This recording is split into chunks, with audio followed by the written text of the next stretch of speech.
നിങ്ങൾക്കേവർക്കും കൗൺസിലിംഗ് ടോക്കിലേക്ക് സ്വാഗതം. യഹോവ ഭക്തി ജ്ഞാനത്തിൻ്റെ ആരംഭമാകുന്നു, അവയെ ആചരിക്കുന്ന എല്ലാവർക്കും നല്ല ബുദ്ധി ഉണ്ട് എന്നുള്ള വചനം കേൾക്കാത്തവരായിട്ട് ആരും തന്നെ ഇല്ല. അതിബുദ്ധിമാന്മാരായിട്ടുള്ള ആളുകളെക്കുറിച്ചുള്ള ചില ചിന്തകളാണ് ഇന്ന് നിങ്ങളുമായി പങ്കുവയ്ക്കുവാൻ ആഗ്രഹിക്കുക. അതിബുദ്ധിമാന്മാരുടെ ലക്ഷണങ്ങൾ എന്തൊക്കെയാണ്? അതിബുദ്ധിമാന്മാരുടെ ലക്ഷണങ്ങൾ എന്തൊക്കെയാണ്? ഒന്നാമത്തെ ലക്ഷണമെന്ന് പറയുന്നത് അവർ വളരെ ഫ്ലെക്സിബിളാണ്, അഡാപ്റ്റബിളാണ്. മറ്റൊരു വിധത്തിൽ പറഞ്ഞാൽ ഏത് ജീവിത സാഹചര്യങ്ങളുമായി പൊരുത്തപ്പെട്ട് പോകുവാൻ, അതിനനുസരിച്ച് ജീവിക്കുവാൻ, അതിനനുസരിച്ച് തങ്ങളുടെ ജീവിതത്തിനെ ക്രമീകരിക്കുവാൻ അവരെപ്പോഴും തയ്യാറുള്ളവരാണ്. രണ്ടാമത്തെ കാര്യം എന്തെന്ന് പറയുന്നത് അവർക്ക് എല്ലാ കാര്യങ്ങളും അറിയില്ല എന്ന് അവർക്കറിയാം. ചില ആൾക്കാർ ഭാവിക്കുന്നത് എനിക്കെല്ലാം അറിയാമെന്നാണ്. എന്നാൽ ഇവർ അതിബുദ്ധിമാന്മാരായിട്ടുള്ള ആളുകൾ നേരെ തിരിച്ചാണ്. തങ്ങൾക്ക് എല്ലാ കാര്യങ്ങളും അറിയില്ല, ഭൂമിയിൽ സൂര്യൻ്റെ കീഴെയുള്ള എല്ലാ കാര്യങ്ങളും അറിയില്ല എന്ന് അവർക്ക് മറ്റാരെക്കാളും നന്നായിട്ട് നല്ലതുപോലെ അറിയാം. മൂന്നാമത്തെ കാര്യം എന്ന് പറയുന്നത് അവർ വളരെ ക്യൂരിയസ് ആണ്. നമ്മൾ ഏറ്റവും നിസ്സാരമെന്ന് കരുതുന്ന കാര്യങ്ങൾ പോലും വളരെ ശ്രദ്ധാപൂർവം നിരീക്ഷിക്കുകയും അതിൻ്റെ പിന്നിലുള്ള കാര്യം എന്താണെന്ന് ആലോചിക്കുകയും ചെയ്യും. ഐസക് ന്യൂട്ടൻ്റെ ആപ്പിളിൻ്റെ കഥ നമുക്ക് നല്ലതുപോലെ അറിയാം. ആപ്പിൾ വീഴുന്ന ലോകത്തിലെ കോടിക്കണക്കിന് ആളുകൾ കണ്ടിട്ടുണ്ട്. പക്ഷേ അദ്ദേഹത്തിന് മാത്രമാണ് അതുമായി ബന്ധപ്പെട്ട് ഒരു പുതിയ സിദ്ധാന്തം അല്ലെങ്കിൽ ആ സിദ്ധാന്തത്തെ ക്രമീകരിക്കുവാനായിട്ട് രൂപപ്പെടുത്തിയെടുക്കുവാനായിട്ട് കഴിഞ്ഞത്. അത് നിരീക്ഷണ പാഠവും ഒന്നുകൊണ്ട് മാത്രമാണ് എന്ന് നമുക്കറിയാം.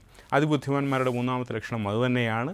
നല്ല നിരീക്ഷണ പാഠവുമുണ്ട്, വളരെ ക്യൂരിയസ് ആണ്. ഏറ്റവും നിസ്സാരമെന്നും മറ്റുള്ളവർ കരുതുന്ന കാര്യങ്ങളോട് പോലും വളരെ ക്യൂരിയസ് ആണ്. നാലാമത്തെ കാര്യം എന്ന് പറയുന്നത് അവർ വളരെ തുറവിയുള്ള അല്ലെങ്കിൽ തുറന്ന മനസ്ഥിതി ഉള്ളവരാണ്. പുതിയ ആശയങ്ങളും ചിന്തകളും തങ്ങളുടെ ജീവിതത്തിൽ സ്വീകരിക്കുവാൻ അവർ എപ്പോഴും തയ്യാറാണ്.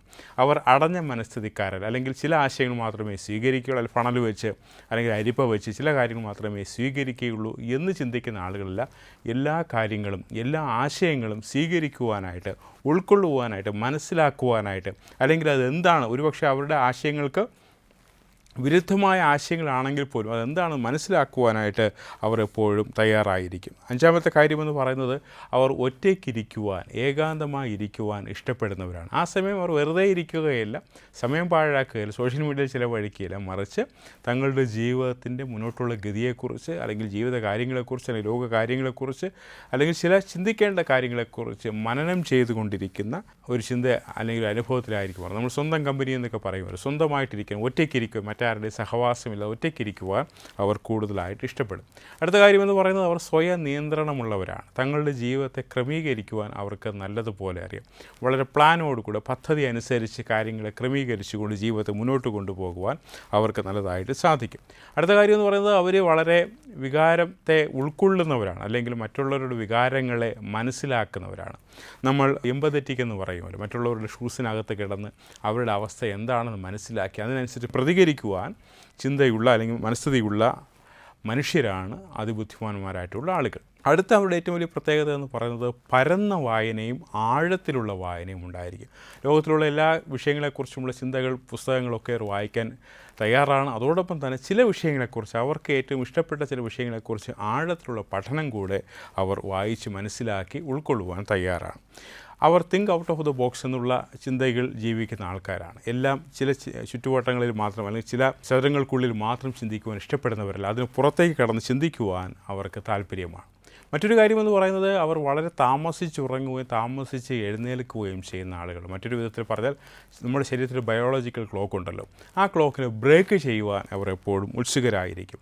വളരെ രസകരമായ മറ്റൊരു ചിന്ത എന്ന് പറയുന്നത് ഈ കുടുംബത്തിലെ മൂത്തയാൾ വളരെ ബുദ്ധിമാനായിരിക്കുന്നതാണ്. എപ്പോഴും അങ്ങനെ ആയിരിക്കണമെന്നില്ല, എങ്കിലും വളരെ രസകരമായ ഒരു പഠന ചിന്ത അങ്ങനെയാണ് വരുന്നത്. കുടുംബത്തിലെ ഏറ്റവും മൂത്തയാൾ അതിബുദ്ധിമാനായ ആളായിരിക്കും. അടുത്ത കാര്യമെന്ന് പറയുന്നത് ഇവർ പെട്ടെന്ന് ടെൻഷനാകുന്ന ആളുകളായിരിക്കും.